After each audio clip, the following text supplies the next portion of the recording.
Hello! Alors aujourd'hui on se retrouve dans une nouvelle vidéo pour parler d'une notion très importante dans le domaine de la sexualité, c'est le consentement sexuel. Alors le consentement, qu'est-ce que c'est? C'est d'accepter clairement, je répète, c'est clairement, accepter clairement d'avoir une relation sexuelle avec une autre personne. Je sais pas, c'est peut-être un non caché, un non qu'on n'ose pas dire. Si tu forces ton à ta partenaire à avoir une relation sexuelle et qu'elle te dit non, et qu'à la fin elle cède, ce n'est pas du consentement. Céder n'est pas du consentement. Quelque chose qu'il faut comprendre, c'est que lorsqu'on dit non, c'est non. Si vous dites non, c'est non, ça ne se négocie pas.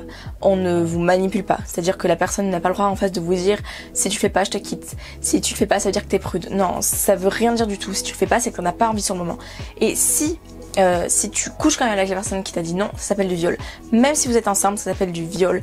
Parce que, en fait, à partir du moment où la personne ne veut pas et que tu couches avec elle, tu la violes. Même si vous êtes en couple, ça s'appelle du viol conjugal, pardon. Je rappelle que vous ne devez du sexe à personne. Vraiment, personne ne doit vous obliger à avoir un rapport sexuel avec lui. Il y a un autre truc à bannir, ne vous forcez jamais pour quelqu'un, pour faire plaisir à quelqu'un. Même si vous pensez que ça part d'une bonne intention et que ça va vous faire sentir bien d'avoir fait plaisir à quelqu'un, non, si ça ne vous fait pas plaisir à vous, ne le faites pas. Par exemple, certaines fois, des femmes se sentent obligées de coucher avec des hommes. On appelle ça la culture de viol. J'en ferai une autre vidéo, mais en gros, c'est la banalisation du viol, l'acceptation, limite des fois, du viol par les médias, par toute la société. Un autre point aussi qui me semble très important à rappeler, et j'en ferai une vidéo complète là-dessus parce que c'est très important pour moi, je pense. Une femme ne fait pas l'amour avec un homme pour subvenir aux besoins de l'homme. Elle fait l'amour pour son plaisir à elle aussi. Un autre truc aussi que la société adore dire, c'est que les garçons adorent le sexe, sont tout le temps d'accord pour avoir une partie de jambe en l'air, etc. Mais non, les garçons ont aussi le droit de dire non, ont aussi le droit de refuser des relations sexuelles. Un point vraiment sur lequel je veux vraiment appuyer, c'est que si votre partenaire vous dit non, n'insistez vraiment pas pour coucher avec cette personne. Vraiment, ne le faites plus jamais de votre vie. Si vous en avez vraiment envie de sexe, demandez à quelqu'un d'autre qui est open, ou alors masturbez-vous, faites quelque chose en solo. On pense souvent à donner son consentement au début de l'acte, mais pendant l'acte aussi, il y a des choses que vous pouvez refuser, ou des choses dont vous n'êtes pas consentant de faire.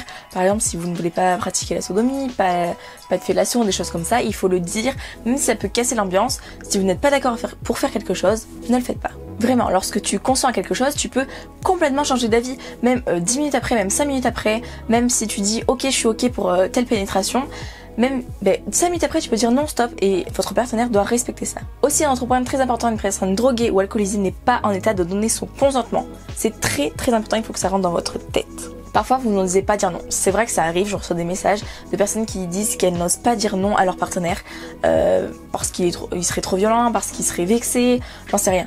Mais vraiment écoutez-vous, vraiment pensez à vous, pas à votre partenaire, parce que c'est vraiment, la sexualité c'est très important de le vivre bien, parce que ça peut vraiment nous choquer ou nous faire sentir mal après. Enfin bref, vraiment, si c'est non, et dites-le à votre partenaire, vraiment. Parfois on demande pas à l'autre si t'es consentant, genre tu vas pas au début d'un acte, c'est vrai, dire pardon, est-ce que tu es consentant de coucher avec moi? Genre c'est vrai que ça casse le truc. Donc ce que je vous conseille, c'est vraiment de dire est-ce que ça te plaît là? Est-ce que ça te plaît ce que je fais? Est-ce que t'aimes bien? Est-ce que tu veux qu'on continue? Enfin, passer des petits messages comme ça pour voir si la personne est réceptive ou non. Pas demander cash est-ce que t'es consentant? Enfin, tu peux faire ça, mais si t'as pas envie de casser le mood, trouve des petites alternatives. Alors pour moi, cette vidéo était très importante parce qu'on n'en parle pas assez, et c'est tellement important. C'est, je pense, le point le plus important avant de débuter une sexualité, débuter un acte, c'est le consentement. C'est vraiment la base de toute relation saine sexuelle. Je te fais de gros bisous. Ciao!